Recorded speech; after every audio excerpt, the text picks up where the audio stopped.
পরে বড় বড় বাড়ি, জমজমাট রাস্তা, রেল স্টেশন, অথচ সেখানেই মাটির তলায় ঘুমিয়েছিল ইতিহাস। জানতো না কেউই। মেট্রোর জন্য মাটি খুঁড়তে হঠাৎই বেরিয়ে এলো কামানের গোলা, জাহাজের বড় বড় টুকরো। খাস হাওড়া ময়দান এলাকার অজানা ইতিহাস চোখের সামনে।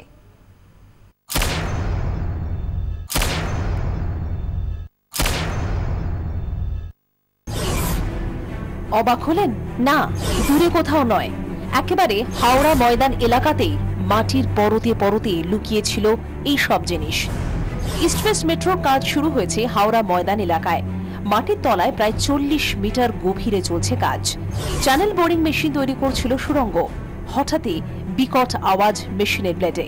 চমকে ওঠেন ইঞ্জিনিয়াররা। তখনই নজরে এলো বিরাট এক লোহার খণ্ড। কিন্তু কিসের অংশ এটা? আর একটু এগোতে ফের শব্দ, মিলল আরো বড় একটি লোহার খণ্ড।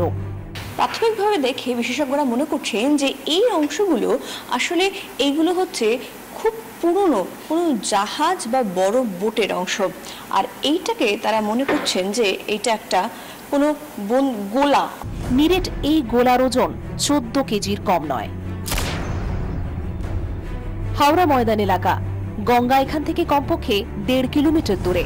সেখানে মাটির তলায় জাহাজের টুকরো এলো কিভাবে?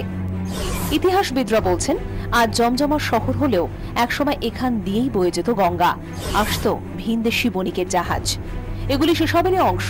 এর ঐতিহাসিক গুরুত্ব কম নয়। ঔপনিবেশিক ইতিহাসের আদি পর্বে যে জাহাজ গঙ্গা দিয়ে যেত, সেই জাহাজেরই অংশ।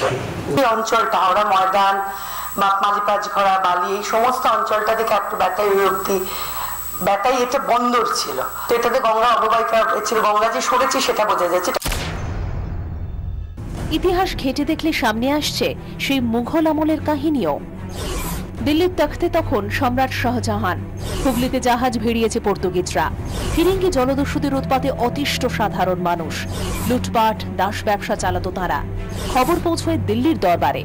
পর্তুগিজদের থেকে এলাকা দখল নিতে বাংলার সুবেদার কাশিম খান জুনিকে নির্দেশ দিলেন শাহজাহান। 1632 শুরু হলো ধুন্ধুমার যুদ্ধ।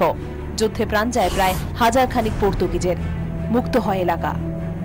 কোন সময় কিভাবে এই জিনিসগুলো ওই এলাকায় এসেছিল, প্রত্নতাত্ত্বিক পরীক্ষার পরেই তার জবাব মিলবে। ক্যামেরায় মনোজ হাজরার সঙ্গে শ্রেয়সী গাঙ্গুলির রিপোর্ট, 24 ঘন্টা।